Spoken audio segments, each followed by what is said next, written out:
رای خود گم کردیم. ما چرا رای گم کردیم؟ همه هر عالمی را که میبینی که اسقاط خور است، در بدعت ها غرق است، در خرافات غرق است، پیر پرست است، در پای پیر مندازه خدا، شب و روزش فقط و فقط به خاطر شکم و معده‌اش زحمت میکشه، برای ذات دولت و برای ذات مردم کار میکنه. هر چی که از شکمش آمد فتوا میده، ترکش بکو، علاج بده، رای خدا پیدا میکنی.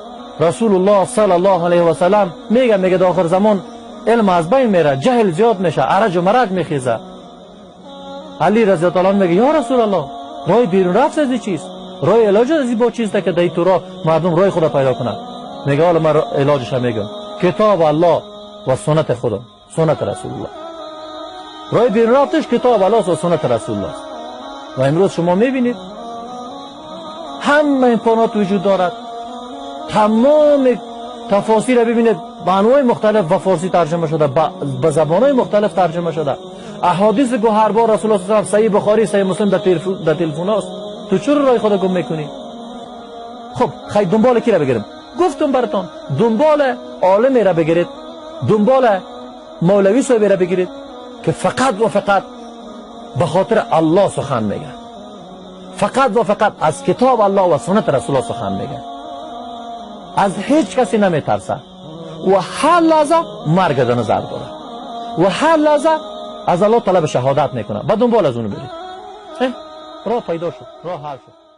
دشمنی این دولت های فاسد، این رهبران ظالم، این حاکم های طاغوتی، این حاکم های فروخته شده یهود و نصارا که با یهود و نصارا شب و روز تلاش میکنن که اونها را سربلند بسازن. مشکل اینها با شرابخوران نیست، با انسان های شهوت پرست نیست، با انسان های شب و روز در قماربازی باشن نیست، با دوست و رهزن و لچک و امثال هم نیست، با علمای درباری، علمای شکم پرست و علمایی که همیشه دفاع از طاغوت میکنن نیست، علمایی که همیشه با طاغوت سر کار دارن با اینها نیست.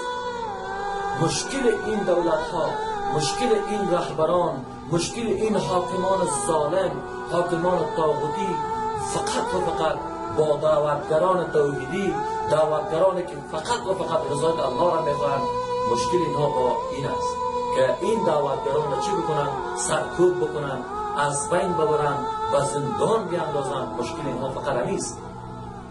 پس این را خیلی دقیق باشید که پشت سخن ناحق مردم نگردید و هرگز از حق منصرف نشید تا که یک قدر خون داریم از شریعت الله واقعا دفاع کنیم.